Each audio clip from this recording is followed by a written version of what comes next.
What's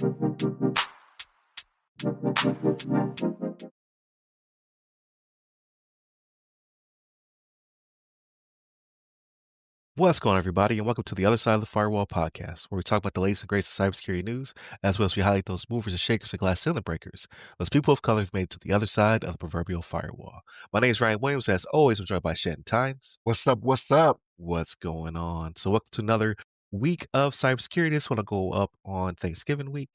So I'll try to get it up and running as soon as possible because I know people will be off that week. If you're listening to it on the radio, you'll hear it the week after. So definitely continue to check us out on your podcast platform of choice, as well as on Thursdays at 5 p.m.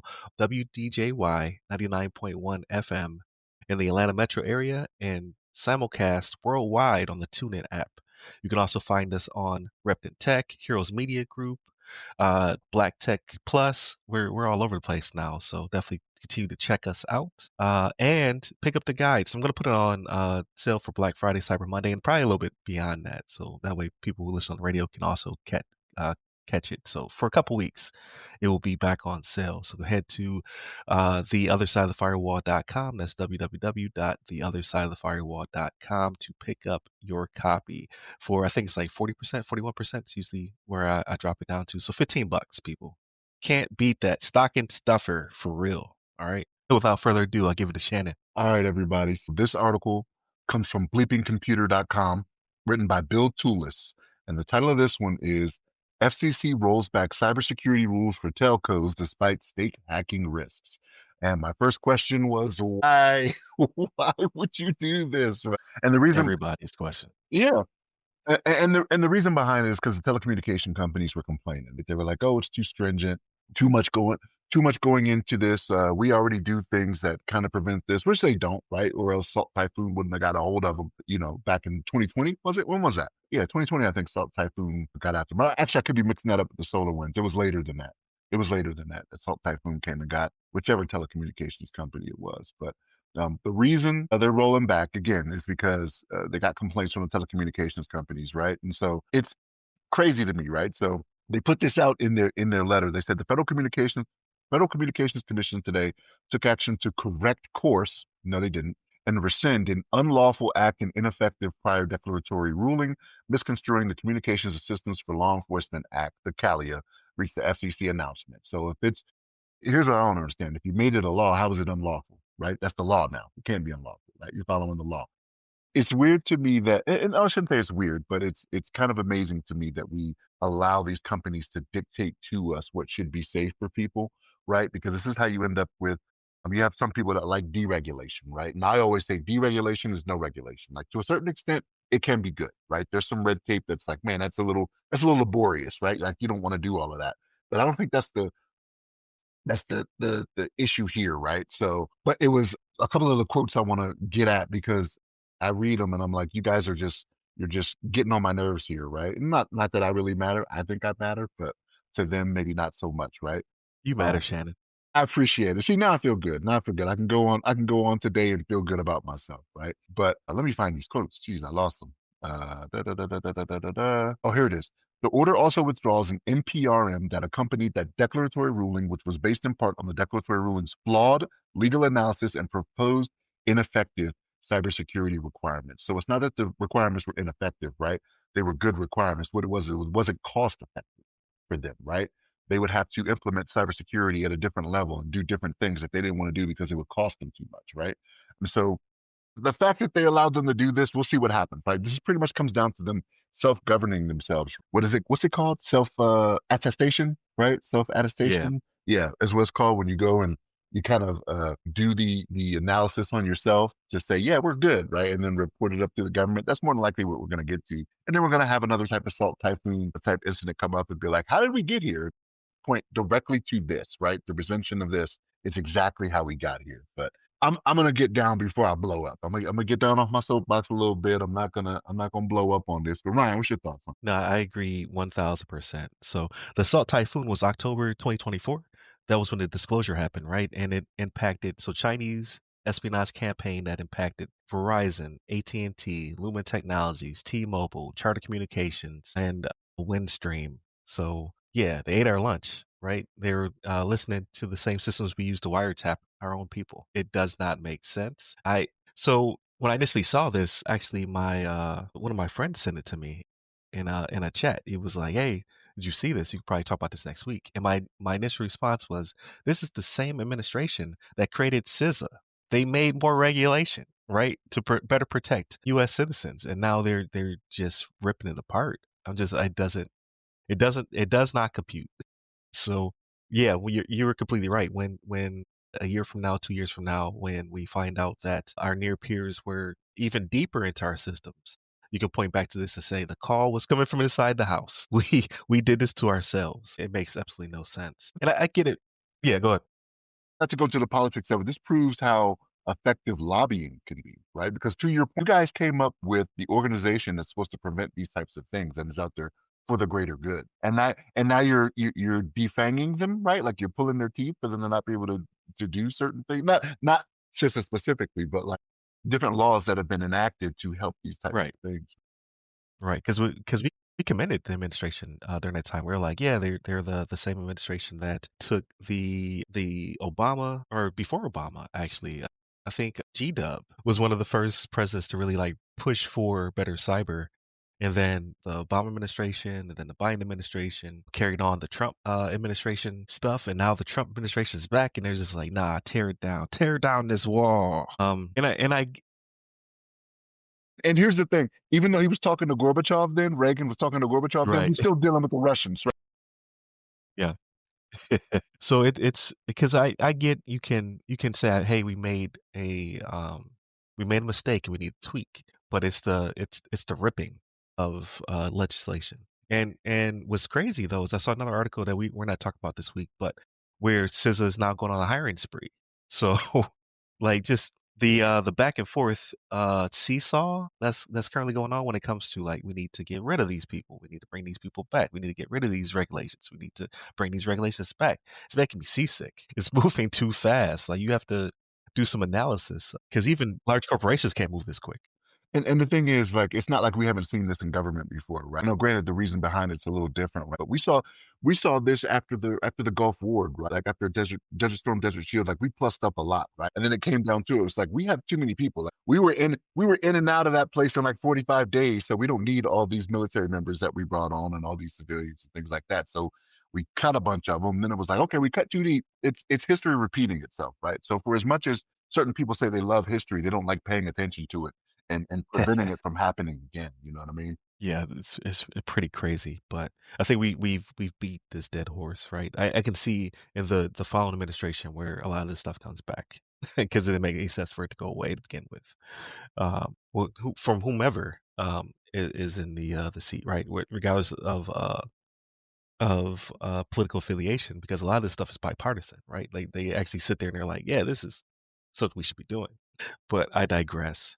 Well, I guess we're still in the federal kick though, right? So without further ado, I'll give it to you for topic two. All right, everybody. This one comes from thehackernews.com, written by Ravi Lakshman. And, you know, I would be interested to have Ravi on to see if I am or am not have been saying that name wrong for whoever knows how long, right? I'm saying it with confidence, so it seems like it's right, but I could definitely Hmm. be Hmm. butchering it and Ravi or Ravi, whatever. Be like, no, you've been messing up for years, but I appreciate the shout out. You put out good stuff. You put out good stuff, Ravi. The title of this one is SEC drops SolarWinds case after years of high stakes cybersecurity scrutiny. And I think that's where I was getting the 2020 from, because I'm pretty sure this one was 2020.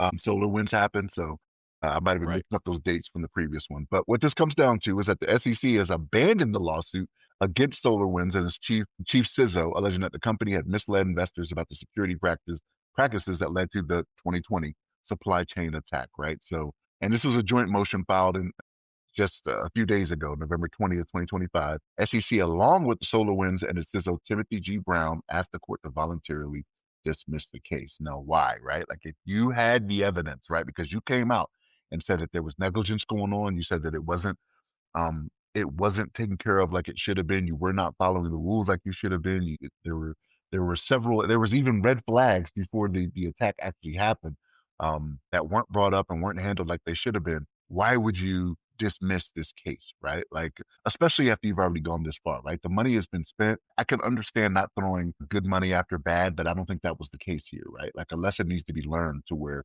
other companies don't do exactly what is getting done here, right? So, but yeah, so, and here's the thing, the SEC, they didn't just charge SolarWinds with this, right? They charged Avaya, Checkpoint, Mimecast, Unisys, and they said that they made materially misleading disclosures related to the large-scale cyber attack that stemmed from the SolarWinds hack, right? So, yeah, I don't, I, why do we let these companies off when they do things like this, right? Like, where does the lesson get learned? You have to do this like children. Like, when children do things, you have to correct the behavior early on, right? Or you end up with them getting a little more brazen and them doing things that become a little bit more out of pocket as they get older, right? And that's what's happening with these companies, right? We're letting telecommunications companies off, right, by relaxing laws on them. Now here we are dropping lawsuits for something that we said years ago, hey, you should be held liable for these things. This is what you did. This is how you were negligent. Now the truth that may come out of this, I don't know. Maybe it may come out that even though they said the CISO had the warnings and had the red flags, the CISO could come out and be like, no, none of that was true, right? Like, I can show you, I documented. I went to the C-suite and said, these are the things we need to worry about. And what eventually happened was they didn't want to spend the money. That could have been the case because I know that's happened before where we've had it to where the CISO ends up being the scapegoat in some of these instances. And that could have been what happened here. Maybe not so much in this instance, right? But the fact that they're backing off of this, I don't like to see this. Like, you have to hold people accountable for their actions and what they have or have not been doing, right? And so to have spent the money after all these years, you've got this lawsuit going on where all this money was spent just to let it fall. It makes me sick, right? So, but yeah, what's your thoughts on this? So I am actually on the opposite end on this one. Because I think it was lodged against strong people. Like when this happened, right? It caused a lot of controversy, and it kind of created a new industry, or at least reinforced the industry, right? Where CISOs needed insurance, like doctors need malpractice insurance, right? You need CISOs needed insurance as well, to better cover themselves. It caused the CISOs out there in the wild to look for different positions or to better cover themselves or to migrate to different fields. Like people were scared. And I think it comes down to the one quote, right? In my opinion, it was about hearsay. It says, so this is the Southern District of New York, right? The SDNY, stating these do not plausibly plead actionable deficiencies in the company's reporting of the cybersecurity hack, and that they may impermissibly rely on hindsight and speculation. So that was the part, the hindsight and speculation. I think, like, this is my personal opinion, right? I've never been in the seat of CISO, but I do believe it is a scapegoat for the C-suite. I think all along this should have just been lodged against SolarWinds proper, right, and not against the CISO as well. Not to say that he was not negligent or he did not raise appropriate flags or what have you. He doesn't hold the purse strings. So ultimately, no matter how many flags he raised, it still comes down to the C-suite to take action. And like the CFO or CEO or COO or whomever can push the button to actually do that. Even though you have a C in the title, usually the CISO is not in the C-suite. So like I just think it was wedged against the wrong person and it caused panic in the industry. Not to say that again, the CISO can be at fault. A CISO cannot potentially do their job, but ultimately they don't control the actual implementation of the thing, right? They only recommend to the board like, hey, you should do this based upon whatever self attestation, third party assessments, things of that nature. You still have probably a CTO or a CIO within the suite that has to also say something or do something about it. And I just think it was lots against the wrong position. So And so I understand what you're saying, but based off information they collected, which we don't know it, right? Like, there will probably, because they dismissed it, they'll probably have something released out there that shows it. Based off the quote you read, like, it's when they did their initial investigation, they said Brown was aware of, so there's a quote in the article. Brown was aware of SolarWinds cybersecurity risks and vulnerabilities, failed to resolve the issues, or at times sufficiently raised them further within the company, SEC alleged at the time, right? So right, because of but that, they're saying, so with the the district court for the Southern District of New York. I hate these things. These different courts. There's like 9 of them, and they all have terrible names like this. Now, they're not denying that that's the case. What they're saying is that these do not plausibly plead actionable deficiencies in the company's reporting of the Cybersecurity Act. So they're not saying that's not true. They're saying the fact that they did that doesn't reach the level of guilt that they think it should for the lawsuit to go forward. That's where I disagree. Now, whether or not they lied on Brown or not, that's a different story, right? But them saying we don't think this is enough to pursue this lawsuit, I disagree. If your investigation said that they did not raise the red flags, that is their job, right? That's the CISO's job to do that. I'm happy which when is we disagree. I'm happy when we yeah. disagree because it makes for great conversation. Right, right. Which is true. So yes, I do agree in that way. But what was the SDNY trying to send a message, right? That's the thing, to say that CISOs either need to have more power, or that the power invested in them makes them liable for said allegations, or they just needed to put it on someone and they couldn't effectively put it on anybody in the actual C-suite because they have plausible deniability. I could see that if their investigation found that he raised the red flags and was ignored. That's not what they're saying. They're saying he did not raise the red flag. So Mm. by the way I read this, right, and I have not looked more into it. I haven't looked at the case, or there's probably thousands of documents on this because you know how these Too goes, many, right? too It's many way too many documents. to read, right? So like based on it, they're saying no, you didn't raise the red flags like you should have. So what that leaves the precedence for is that for every CISO after him, they could point to this case and be like, I don't need to raise the red flags. Like the Southern District of New York already stated, it's fine if I don't do that. It's not enough to go forward in any type of lawsuit, right? Again, if he would have raised them and then got shut down at the C-suite, like you were talking about, by the CTO or CEO, whoever it may be in that C-suite, that's a different story, and I would feel differently. But to say that he didn't do it in the first place, that's not a good thing. That's why I do a lot of stuff at work where I put it in email. Like I will send an email and I'm like, Right, they have some documentation, yeah. you tell me in print, right, or electronic mail, right, that you're not going to do something when I make a suggestion, right? I'm fine with that. I'm a contractor, right? So for me, it's like I'm only there to advise. You know what I mean? I don't make any real decisions, right? I just advise you on the best way to go forward. Right, right. So, and I do agree with you in that regard. Corporate is just weird, right? Like when it comes down to having that plausible deniability or fiduciary responsibilities, or even how it's tied to bonuses, right? He raises too many flags, so he's going to get a lower multiplier, right? So there's a lot of weird pressures in these type of corporations. Not to say that I think for all we know, SolarWinds doesn't have a bonus structure, or whatever. So some companies don't, right? Like I know Netflix doesn't do bonuses. It's all compensation and Like through stock stock options or stock options. Yeah, yeah, stock options, things of that nature. But some companies do, right? That's like their thing. At the end of the year, you're spinning the wheel like the Price is Right. Like stuff like this comes into question. Not to say that it should not, like that should not cause you to do something that's illegal, unethical, or unmoral. I'm just saying there's a lot of different factors when it comes to communication, plausible liability, and like if you want to be in politics, start in corporate and then work your way to your local government because it gets pretty political in there. But yeah, I like when we disagree as well. it does. It makes for good conversation. And it's like, man, okay, you know. Right. All right. With that being said, I give it to you, Shannon, for the this week's discussion. All right, everybody. So this one comes from Healthcare IT News, right? Written by Andrea Fox, and it's why a health-based approach, it is in quotes, to cybersecurity makes sense, right? So as I read this, I was like, man, this sounds pretty good, right? So I had to look into it a little bit more because I don't know who Renown Health is, but what they're talking about is doing a holistic and adaptive cyber resilience plan, right?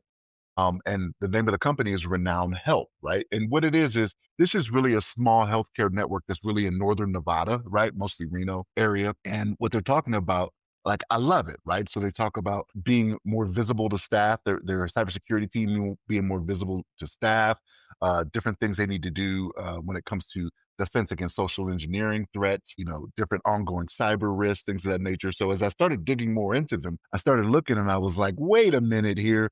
Renowned Health teamed up with 23andMe.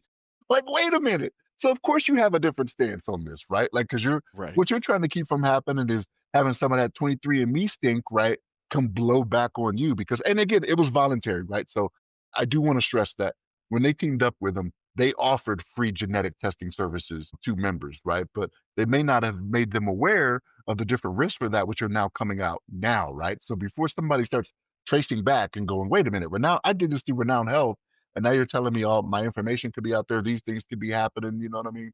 Um, I think they're trying to get ahead of the game, but you shouldn't throw the baby out with the bathwater. Like I'm kind of glad to see what they're doing. I wish they were a little bit of a larger network that was doing this, but you got to start somewhere, right? And like I said, this is a small healthcare network in northern Nevada, so we're talking about really one state, right? But they talk about how they had 8,000 employees across 4 hospitals, several outpatient sites, serve more than 1 million patients each year. So that could be 1 million people, right? They get the benefit from this cyber resiliency that they're trying to do here, which is a good thing, right? So they're talking about adapting quickly to threats, how to bake in security. How often do we talk about that, right? Baking in security in the beginning, right? And again, it could be from a lesson learned, right? I shouldn't get on them too hard for something they did because I want to say it was like 2016. They said in the article that they teamed up to do the to offer the free genetic testing to people in their network. Right. But so that was years ago, and it could be lessons learned. Like we've all probably done or said some things that we've learned from that we, in this day and age, it's going to come back to haunt you. You know what I mean? Video is like diamonds; it's forever, right? Like it's gonna get you. It's gonna stick with you. So, but no, them adapting to the threats, going all hands in for baked in security, like it's awesome to see these types of things happen. I just wish it would. I'd wish it'd be something that would spread across the board, or would be.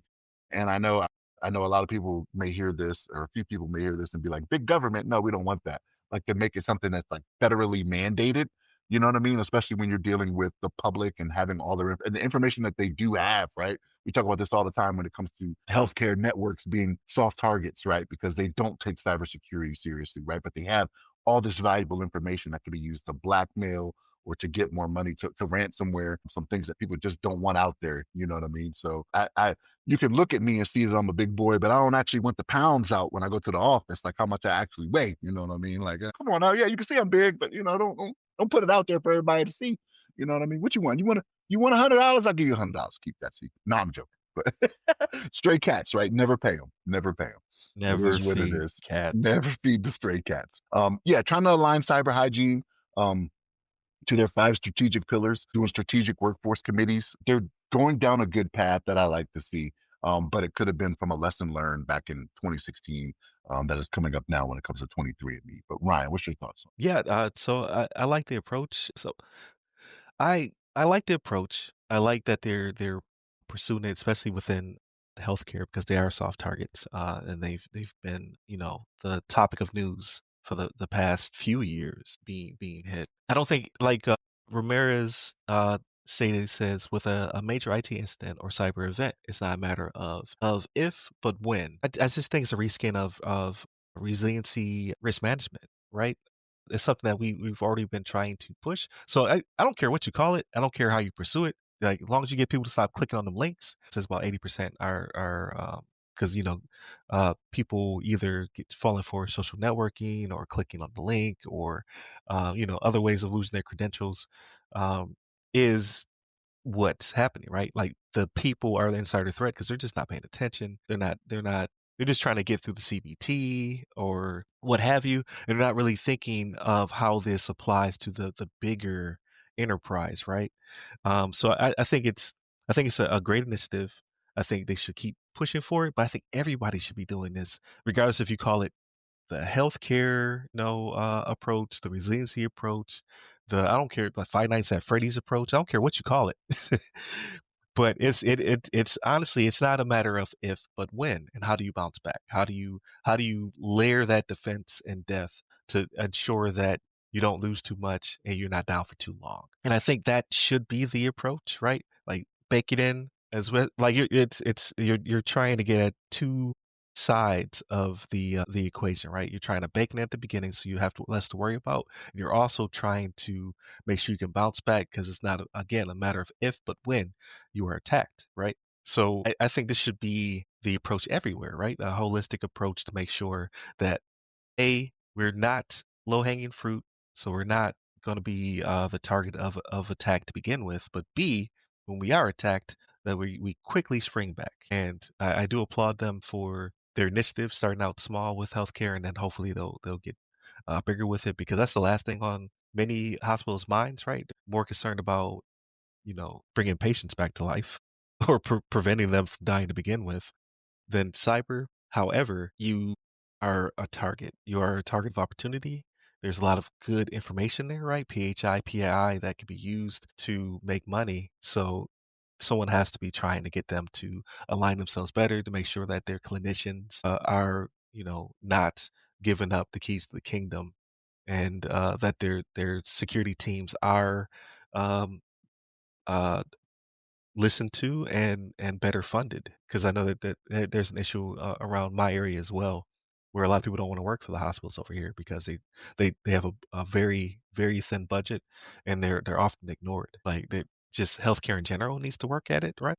Um, but I think everyone needs to get into the mindset of how do we bounce back quickly. So I tried to do my best to not bring my military experience into this because you and Chris have told me, like, look, it's different out here in the civilian sector, right? Because when I read this, I'm like, guys, this is common sense stuff, right? Like you should have been doing this already, right? Like I've been seeing this for 26 years, having worked with the military now, right? To where this is this is what you should have been doing all along. And I'm trying to do my best to not assume that everybody is doing what we have seen get done in the Department of Defense, right? So I get it. I do appreciate it. It is good for the million people that get serviced by that network, Renown Health, right? Just in Northern Nevada. But again, it would be great for some larger health networks to take notice of this and to take it more seriously. But I don't know how often. And honestly, it could be that some of them are already doing it, and to them they'll be like, "This is old hat for us," right? But I have my doubts, right? Because again, we see that these health networks are soft targets that are getting hit a lot of the time, right? So I have my doubts on this, on whether or not the healthcare industry takes cybersecurity as serious as they should.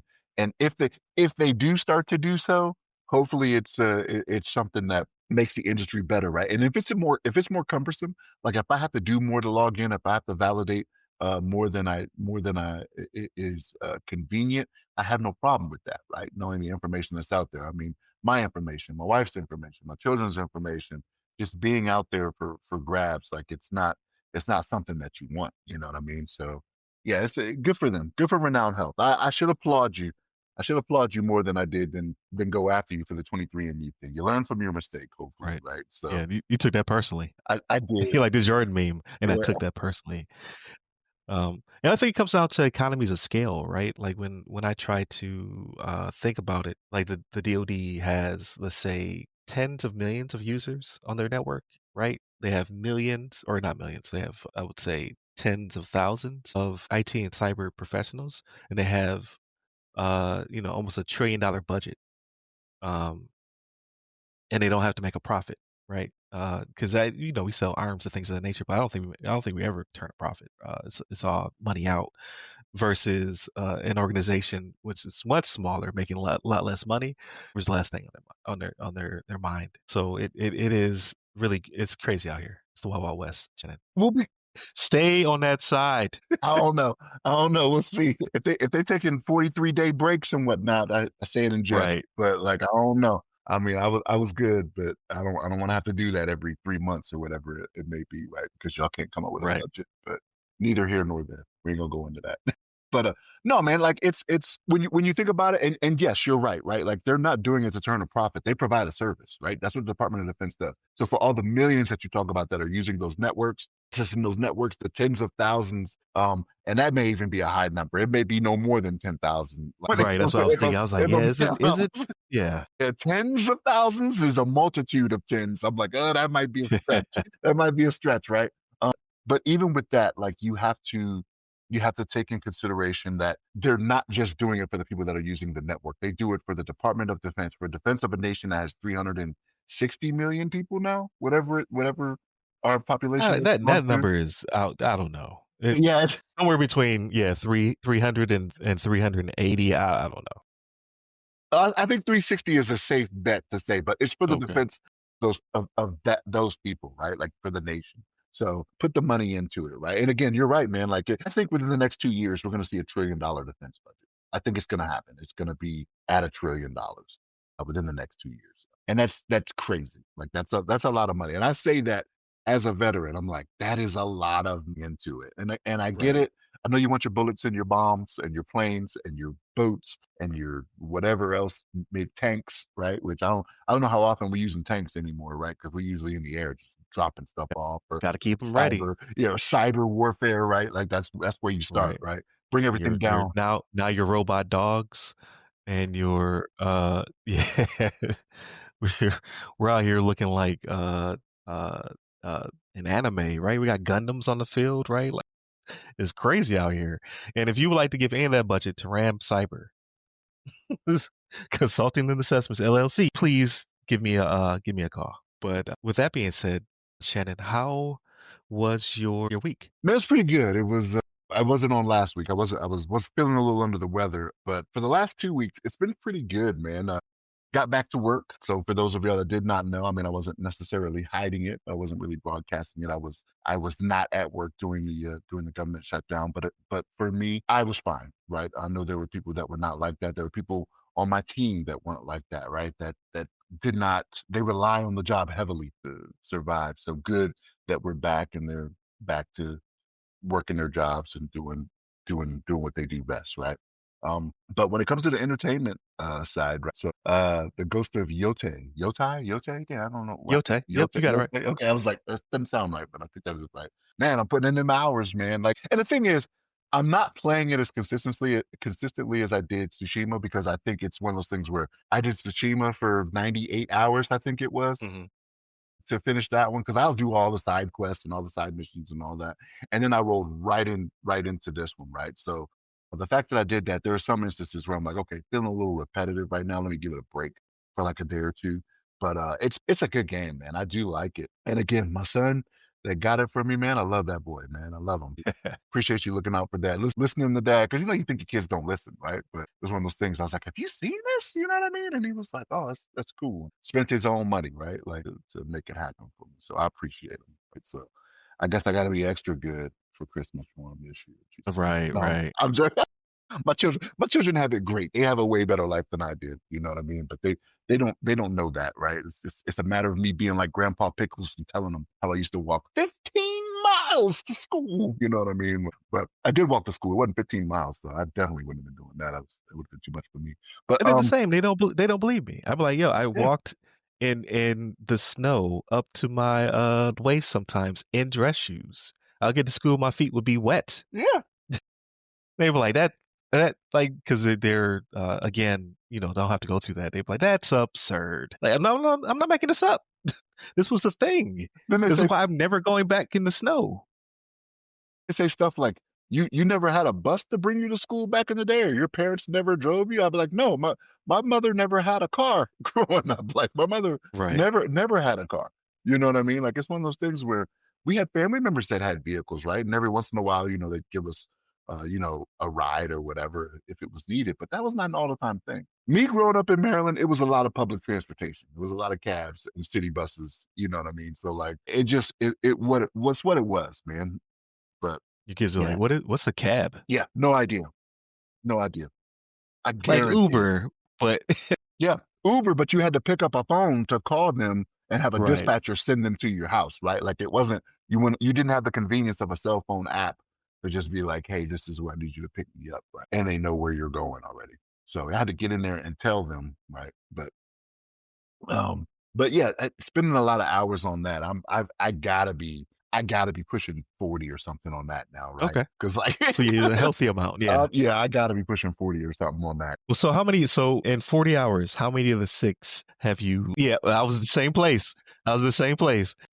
I was like, you're really taking your time.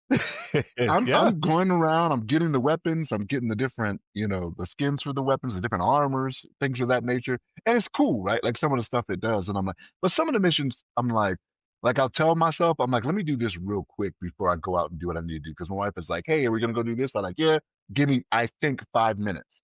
And that little small mission ends up being like a 15 to 20-minute thing that I'm like, ah, like I hate to stop it in the middle of it or just like kill it in the middle of it.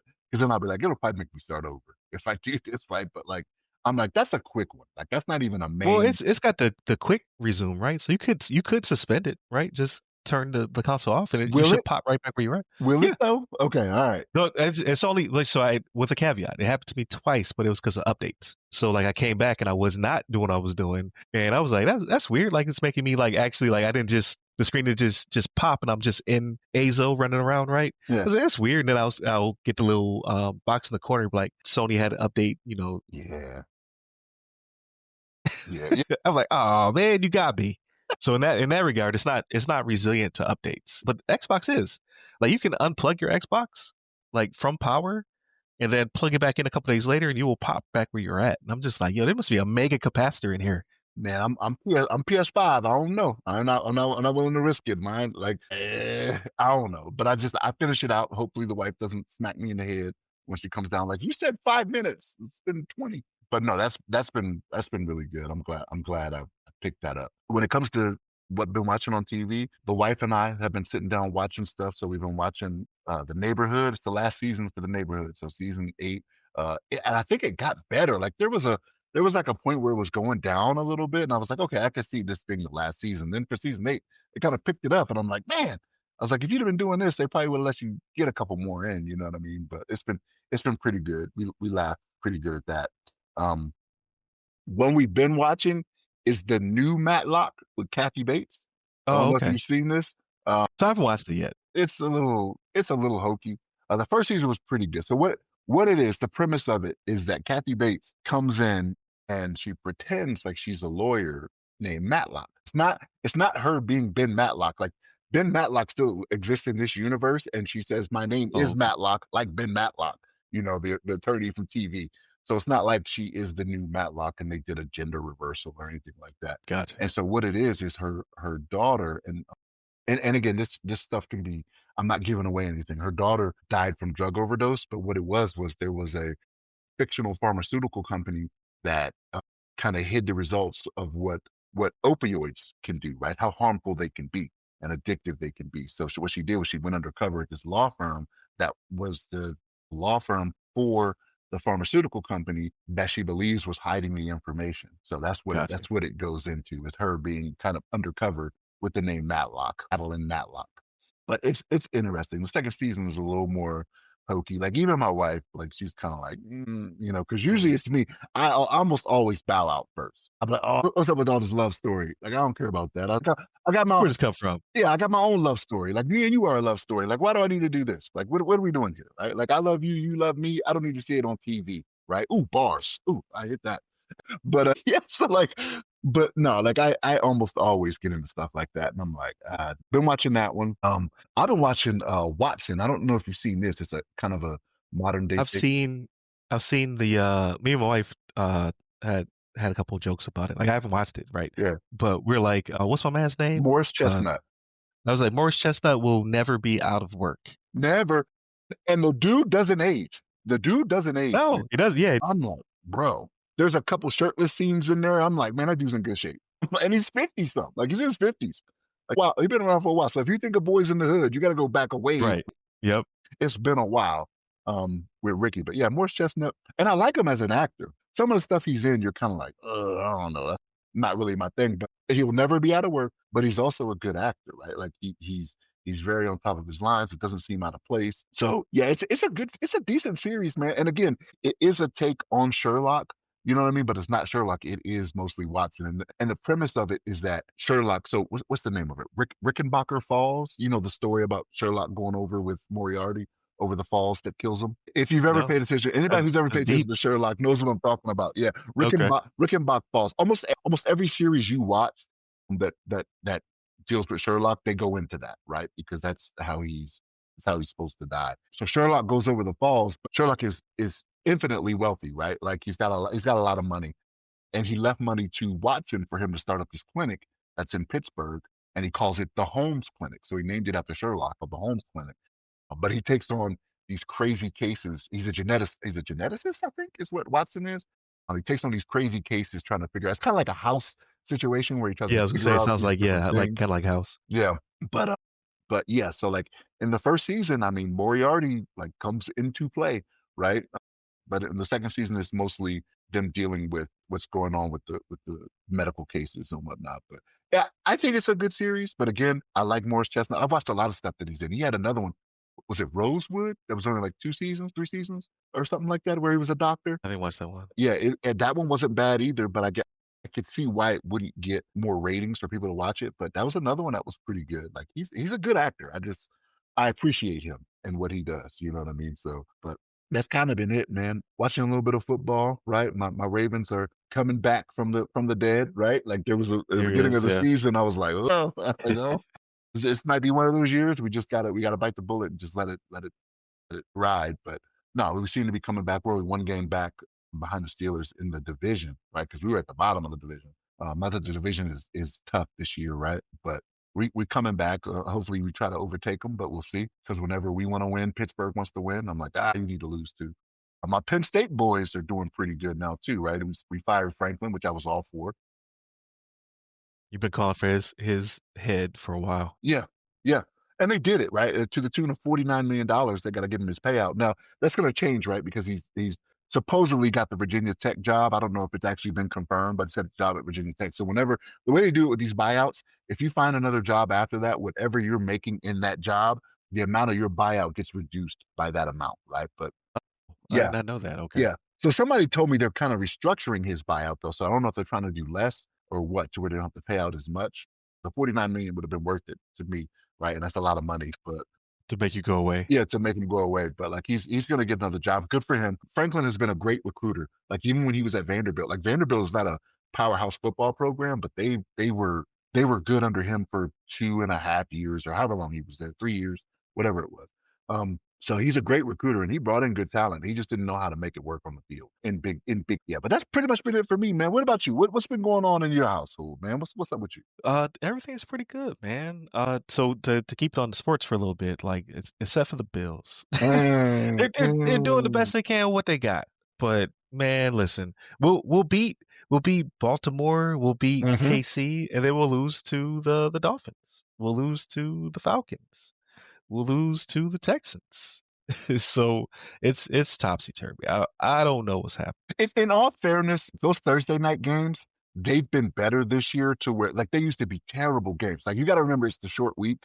Here's something else you got to remember. Like Josh was going for MVP again this past the Sunday before that Thursday game. That dude accounted for 6 touchdowns, three rushing and three passing. So he was like, "All right, get out." He was like really beaming. If you don't want to help me, get out of my way. So like he made his case for MVP that Sunday. Turn around and play 4 days later for that Thursday. Like there's just a lot to do, and you can only do so much. I think it was just a lot because he'll do hero ball. Like if you guys start getting behind, Mhm. he's like, "Get out of my way. I'm gonna make it happen." This is how you become MVP, right? And he did it. So to be fair to him, he can't do that every week, especially on 4 days' notice. Right. And yeah, so I just think it was bad play calling. Like there was a few times where I even called plays like that. We should not do that. We should do this. And I'm terrible at play calling, right? Like you see me play bad. I'm like, that's not a good idea. And then they do it and then obviously it didn't work out. So I was just like, I don't know. I just think time is running out. Like I do like our coaching staff, but if he is a once in a generation type talent, you need to get him to the big game, or else like we won't get another Allen, right? Or potentially. So it's not a lot of those that are drafted as franchise players in general, especially at the QB. So I don't know. And unfortunately, the Patriots decided to be good this year. Like that, nobody saw that coming. That's what I, else you I got to talked contend within your I division. talked to a guy this weekend about that because he's from Boston. You can just tell like by his accent, he's like harder. He just and then It pops a cloud. chowder, chowder. So like, you from Boston or the Boston area? He was like, yeah. You can tell by the accent. But we were talking about chopping up about the Patriots. I was like, yeah, I was expecting a lull for a couple years, right? And he's like, no, we're resurgence. Like we're looking like playoff caliber team again, But that's very because quickly. but that's also because they did stuff they hadn't been doing under Belichick either. Like they invested heavily in free agency. Like they Hmm. spent a lot of money, and Belichick would never do that because he had Tom Brady to back him up. Tom Brady got him out of the fire a lot of the times. It's showing right now because I don't know if you pay attention to Belichick in North Carolina, but like for the last, I want to say 5 years, they've gone to a bowl game. It hasn't been a major bowl game. You only got to win half your games to get to a bowl game. But this is the first year now in 5 years or 6 years or whatever to where they're not bowl eligible after the loss yesterday, right? So like this Hall of Fame coach, future Hall of Fame coach, I'm gonna give it to him, right? Because of the Super Bowls that he's won as a defensive coordinator and a head coach. Um, he's gonna be in the Hall of Fame, but like he went to this school and made them worse, right? So like Tom Brady's 48 years old now, however old he is, he can't come back to college. You can't you can't do a Joanna. You see him enroll, you enroll for a new degree in broadcasting or whatever. Yeah, yeah. Like that. I think it was the combination of the two that made them good in New England, right? And possibly some for all you Patriots fans, you're gonna hate this. Possibly some video camera work, right, where you taping people's practices, but So some you know, deflated some balls. deflated balls, but it's whatever, right? They let it ride. They didn't take anything from you. But yeah, they're just having a good year and nobody expected that. So yeah. Yeah. Aside from that though, so today is my anniversary, right? 22nd anniversary. So yeah, she's put up with me for that long. So altogether we've been together for 25 years. So that's a long time. That's over half of our adult lives. And I'm just like, you still like me? You are a saint. So, but we had a good time. So we did something new. So on Friday, we went axe throwing, right? I surprised her. It was like, we're gonna go to this place, Highland. Oh man, I can't remember. It's Highland something. Like you can't miss it. It's in Wesley Chapel, Florida. There's not too many things in Wesley Chapel, right? We're kind of a growing community. So if you look up Highland and axe throwing, then that's your spot. But real cool atmosphere. Really not what I expected, right? I didn't know what axe throwing was gonna look like. Tried to look up some videos and stuff, but people take horrible camera angles, right? Get better. Don't share unless you're, I don't know, a Spike Lee or You need to be a professional cinematographer. yeah. If you don't know how to use your phone, like at least turn the aspect ratio, people. But it was real dope. The guy who he was a bartender and trainer, right? So he would walk around. He had a coach shirt on, and he would walk around and give tips and stuff like that to people. But real cool dude. He had the Boston accent, rocking a kilt and some Tims. So I was like, hey man, because yeah, real, yeah, real dope aesthetic going on. So I was like, hey man, is it for the aesthetic or is it heritage? Because I know two guys who wear kilts, right? One when I was active duty, and another now that I'm out of the military.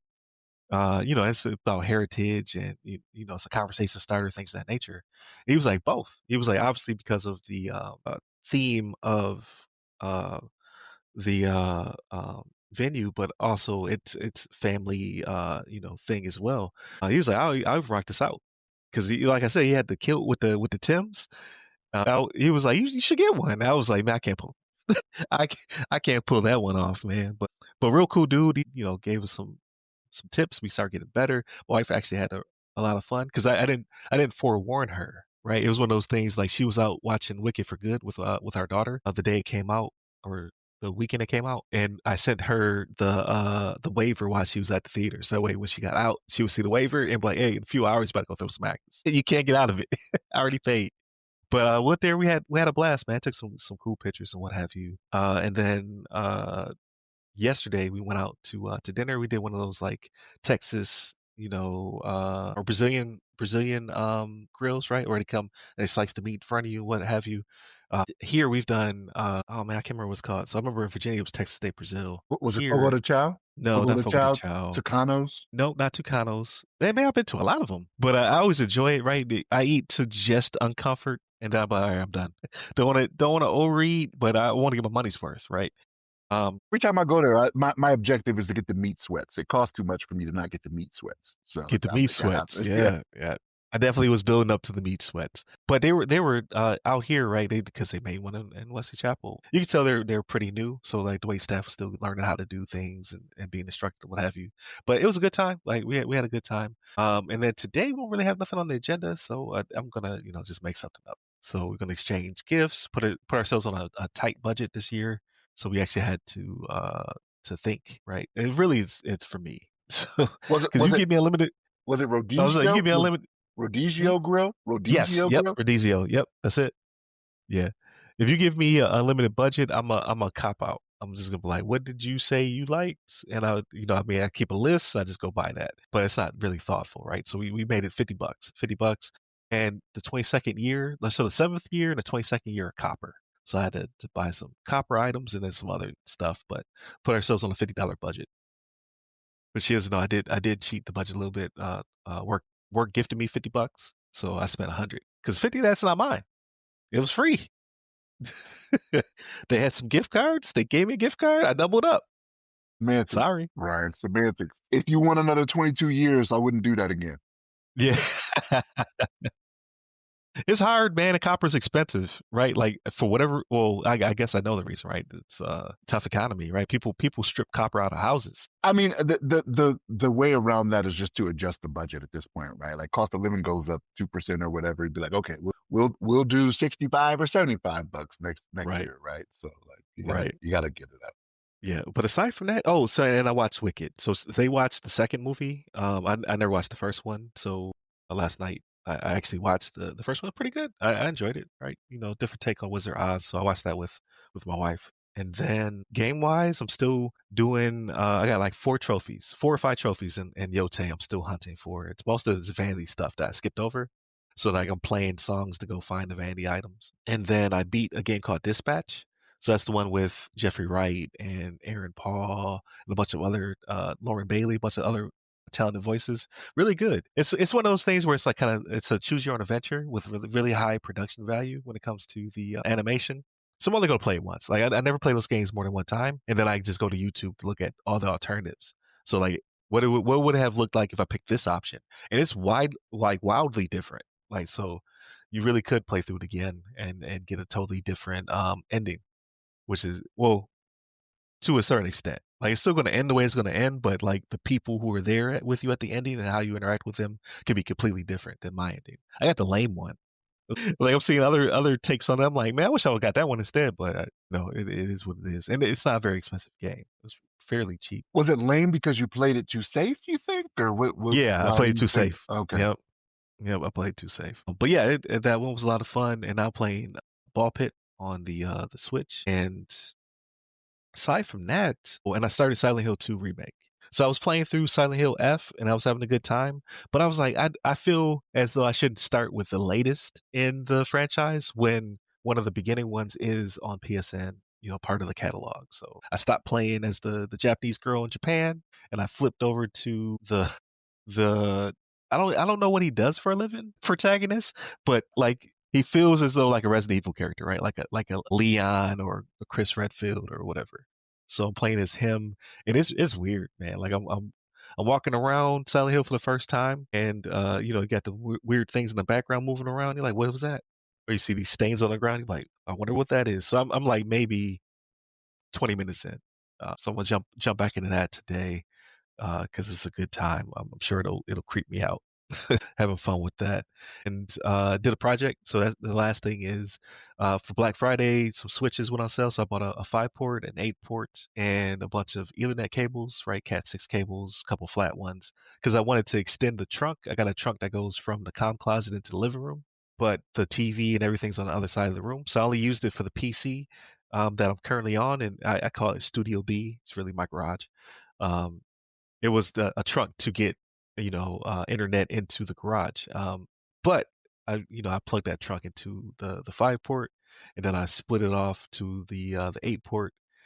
Tucked the flat cable into the baseboard, and now I've wired up all of my consoles and what have you. And throughput is it's crazy. So like when I did the speed test, I nerding out over here. When I did the speed test, I went from on the PS5 200 and something gig download to now over 800, right? So yeah, So now I get to download games faster, of course, but I also get to get beat down by 10-year-olds much faster than before because it's not going to improve my skill.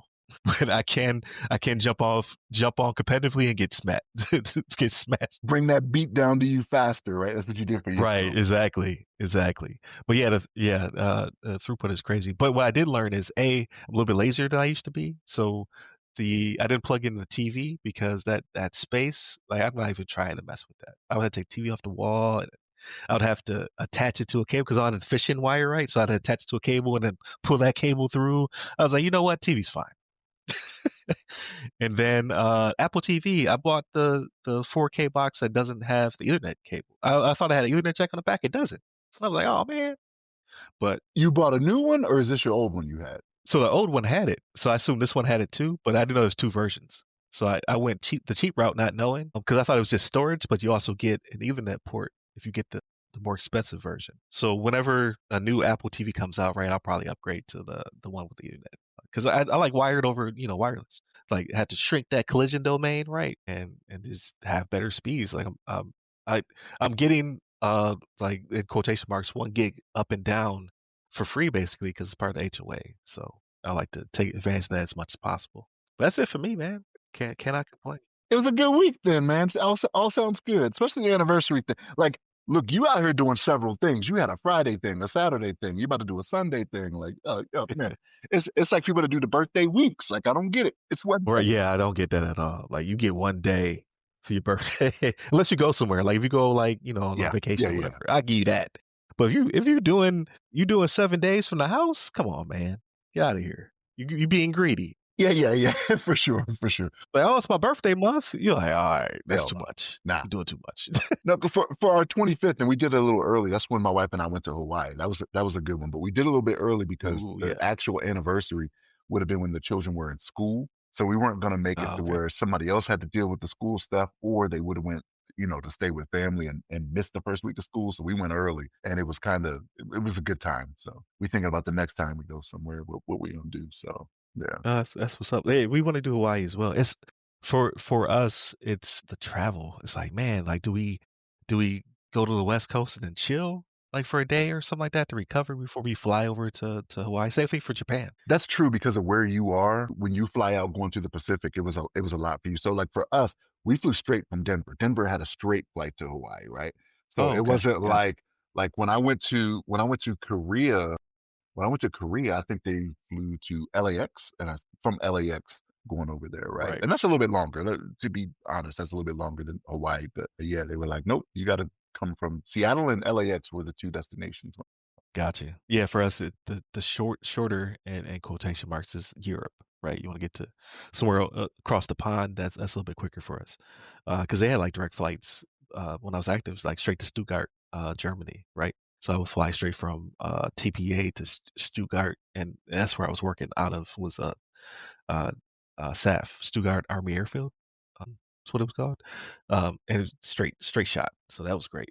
But yeah, man, I'm trying to do it up right, like not too crazy. Just have some fun with the missus to celebrate Big 22. And then next week is Thanksgiving, so I'm trying to shut it down. But you'll still get an episode if we're able to collaborate. And then it's that Christmas season, so I'm super excited. I can't wait to celebrate the new year, get some time to relax, reflect, all that great stuff. But yeah, so definitely continue to check us out. Again, we're on Thursdays at 5 p.m. on WDJY 99.1 FM in the Atlanta metro area, as well as simulcast on the TuneIn app worldwide. We're on all your podcast platforms of choice. You can also check us out on Repton Tech, Heroes Media Group, and Black Tech Plus. So over there with the curated content. Hit up all the websites that go by our name. Hit me up personally. I'm at RyRy Security Guy. That's RYRY Security Guy. You can find me on LinkedIn where I'm most active. But you can also hit up the ramcyber.io webpage to see our services. Waiting on that AA and service disabled veteran owned small business. Now the government's open.